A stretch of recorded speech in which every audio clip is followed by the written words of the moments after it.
Друзья, перед просмотром видео поддержите лайком и подпиской на канал.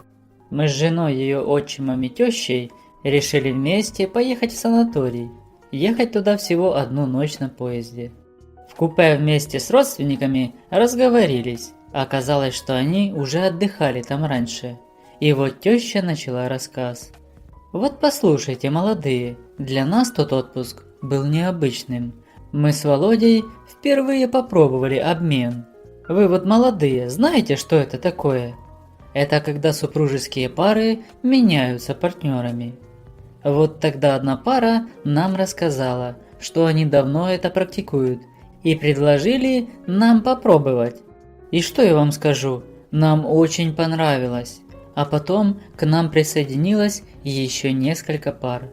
Мы с мужем почти 2 недели практически не виделись, ведь партнеры постоянно менялись. Это было так здорово, новые впечатления и ощущения надолго запомнятся. «А вы, зятёк, не хотите попробовать?» – спросил отчим жены Володя. «И дорога не такой скучной покажется». Я не знал, как реагировать на такое предложение, и уставился на жену.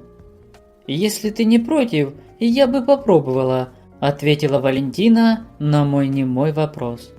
«Ну вот и хорошо, тогда принимаем водные процедуры и за дело», – скомандовал отчим Володя. Мы все сходили в туалет, а потом мы с Володей постояли в коридоре, дав возможность дамам приготовиться. Когда мы вошли в купе, теща Ольга с женой Валентиной лежали под простынями. А я сразу же запрыгнул к теще Ольге, уже не обращая внимания на жену и Валентина. Моя теща, смуглая симпатичная шатенка, была очень привлекательна, и я давно о ней мечтал. А здесь такой сюрприз и такой поворот событий случился, что грех было не воспользоваться этим шансом. Я даже не успел ничего, как теща сама полезла целоваться, а дальше это было нечто. Думаю, то, что творилось в нашем купе, услышали все вокруг. Потом раздался голос Володи. «Видите, как здорово, расслабились, лучше спать будем, и новых впечатлений набрались. Давайте поспим, а утром перед прибытием еще разочек разрядимся». Мы с Володей залезли на верхние полки, и вскоре все уснули. Поезд приходил рано, но Володя следил за процессом. «Вставайте, пока туалеты свободны, умывайтесь и за дело». Мы посетили туалеты, умылись, и наши дамы уже были готовы. И мы не заставили их долго ждать. Вскоре новая буря эмоций накрыла нас. Мы справились, размагнитились, так сказать, и стали готовиться к прибытию в пункт назначения. До санатория добрались на такси. У нас быстро все оформили. Мы вселились в свой номер и даже успели на завтрак. Теща и отчим тоже порешали вопросы. После обеда мы с часик отдохнули в номере. Потом пошли на пляж. Повалялись на солнце, потом перебрались в тень. Рядом расположилась теща, а Володя где-то гулял. Я поглядывал на тещу, а она на меня. В общем, мы прикипели друг к другу после всего. И когда пришел Володя, я с ним переговорил, чтобы уже меняться, ибо не втерпешь. Он только улыбнулся и дал добро. Тогда мы с тещей и ушли к ним в номер, и пробыли мы там около 2 часов. Так нас накрыло, что не хотели расставаться. Вот так мы пробыли в санатории 21 день. И каждый день был незабываемым и насыщенным на события. Вот так мы с женой впервые попробовали обмен. И думаю, на этом мы не остановимся.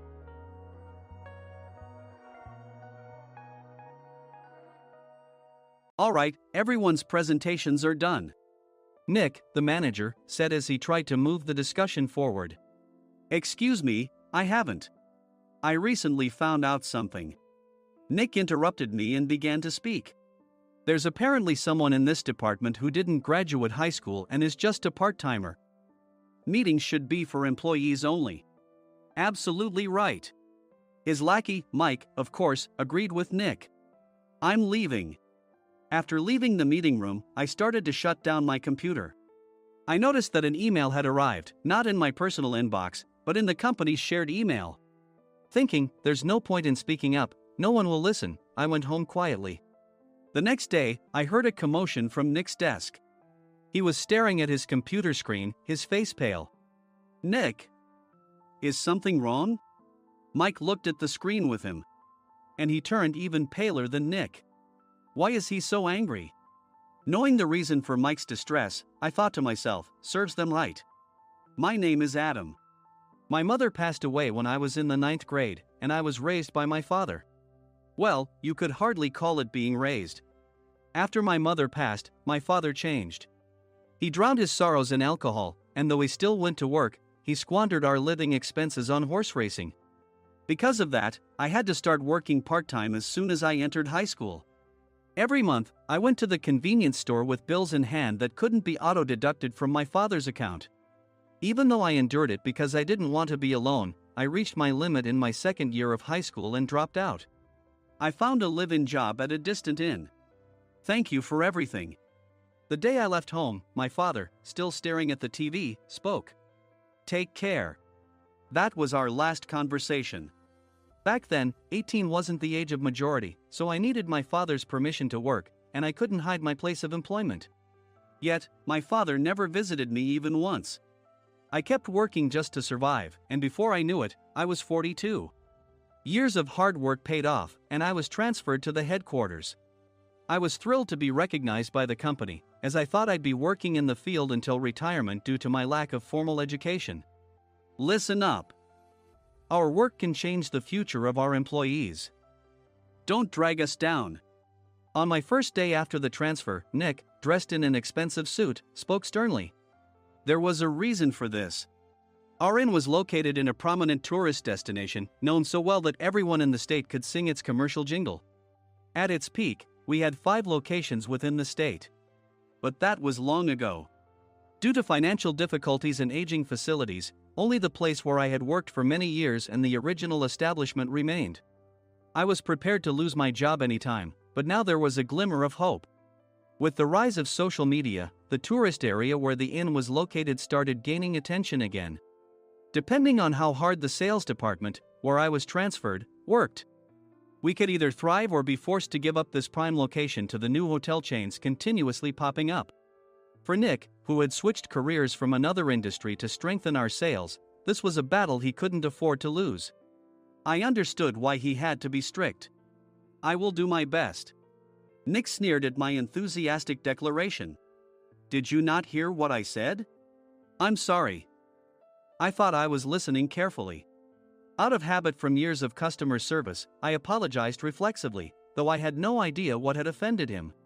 Someone was watching me with a smirk. In this department, there are those who are expected to excel and those who have been shoved here because they have nowhere else to go. You are the latter. It was Mike, the section chief. He's 7 years younger, at 35. But he was called to headquarters much earlier than I was and had been moving around within the headquarters ever since. I'm not jealous, but I can't accept that he's my boss. Graduating from a prestigious university, he has an unusually high pride and caused many problems as a newbie, making things very difficult for me when I was the front desk leader. When I found out Mike was transferred to the sales department a month before me, I was disheartened. Mike is right. With just a middle school diploma, there's not much you can do. Don't even think about achieving results. As if I didn't exist, Nick remarked, I'm thirsty. Mike eagerly ran to the coffee maker. It seems Mike is Nick's lackey. I regretted being happy about my transfer to headquarters, wishing I had stayed on site forever. Send a direct mail to every company on this list by the end of the day. Nick only assigned me tasks that even a new graduate could handle. What? There are over 1,000 companies. You want me to send to all of them by today? Yes, if you and your fellow misfits split the work, even those with nowhere else to go should finish by today. I glanced at the employees typing away expressionlessly.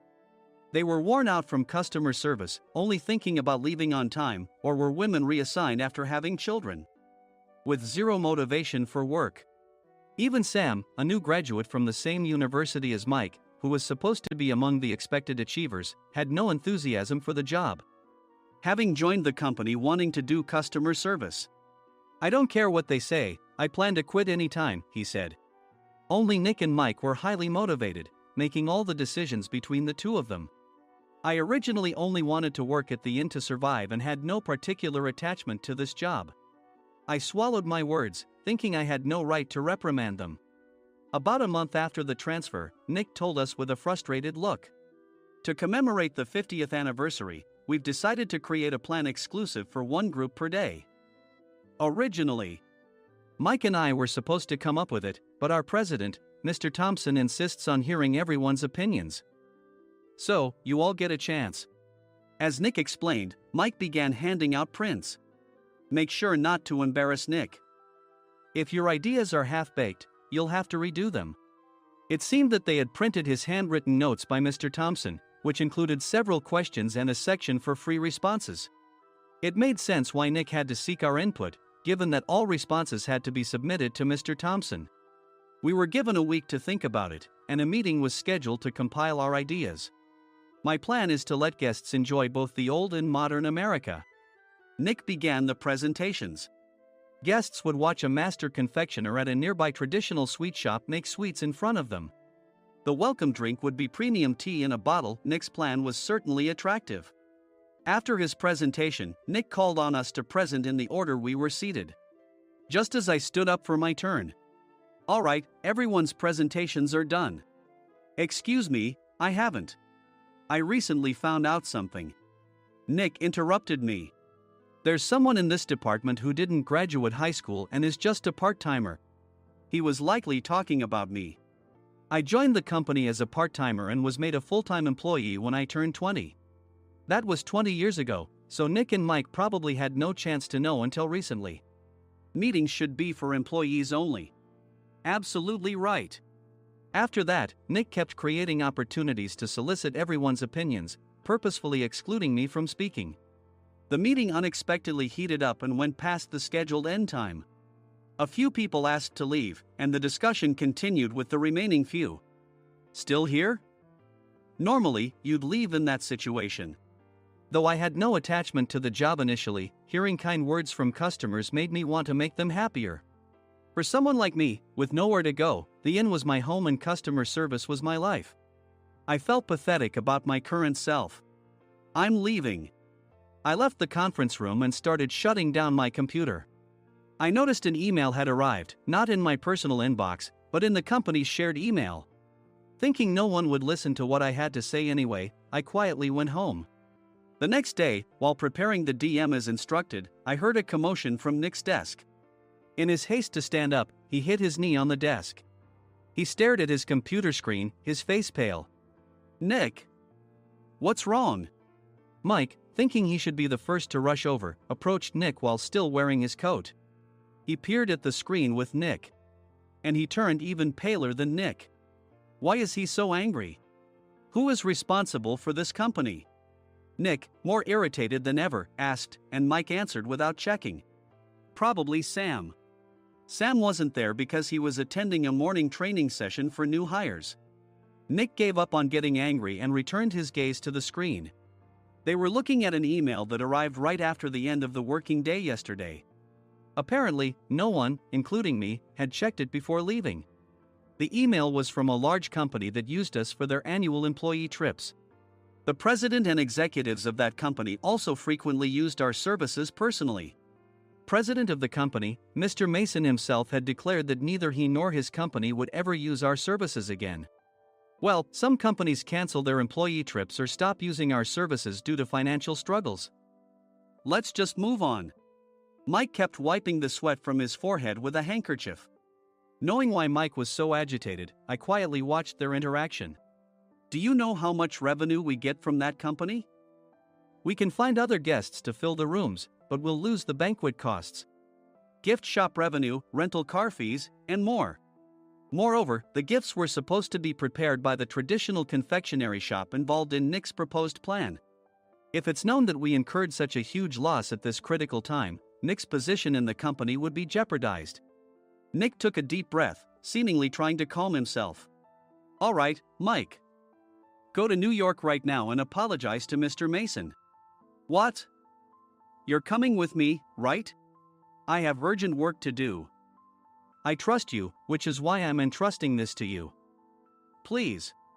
Mike, believing Nick's sincerity, agreed with a determined look on his face, saying, yes. That's Nick for you. Even if Mike went to apologize, Nick would shift all the blame onto him if the client didn't change their mind. Well, it was Mike's fault to begin with, so it served him right. About 3 hours later, Sam answered a call from somewhere and repeatedly apologized, saying, I'm very sorry. Everyone watched to see what was happening. After ending the call, he informed Nick with a weary tone. When Mike arrived at the client's company, he only made things worse, further infuriating Mr. Mason. He was demanding, get his boss here immediately. It was no wonder Sam was exhausted, dealing with such a call right after returning from training. What is that idiot doing? Alright, Adam, you're coming with me. If sacrificing Mike didn't work, then I must be next.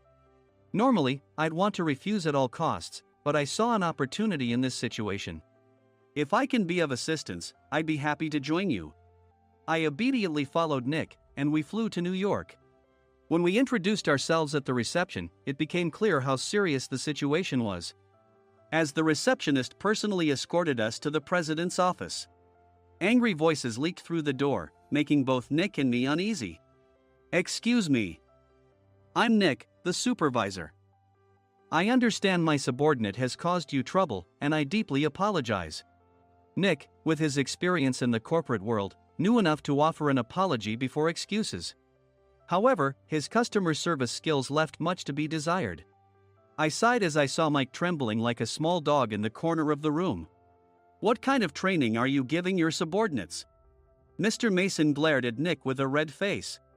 The intensity of his gaze made even Nick take a step back. Regrettably, I joined this company only 2 years ago and was unaware of Mike's issues. I should have identified his shortcomings sooner. Indeed. I should have realized sooner. No sensible person would come to apologize and then give a lengthy presentation on the drawbacks of not using their in. Nick froze, his mouth slightly open. Suspecting the worst, I picked up the documents that had fallen to the floor. It seemed Mike hastily prepared these documents on the plane, listing the disadvantages. Disadvantage 1: if you change the venue for the company trip, employees might suspect it's for cost-cutting reasons, leading to a negative impression.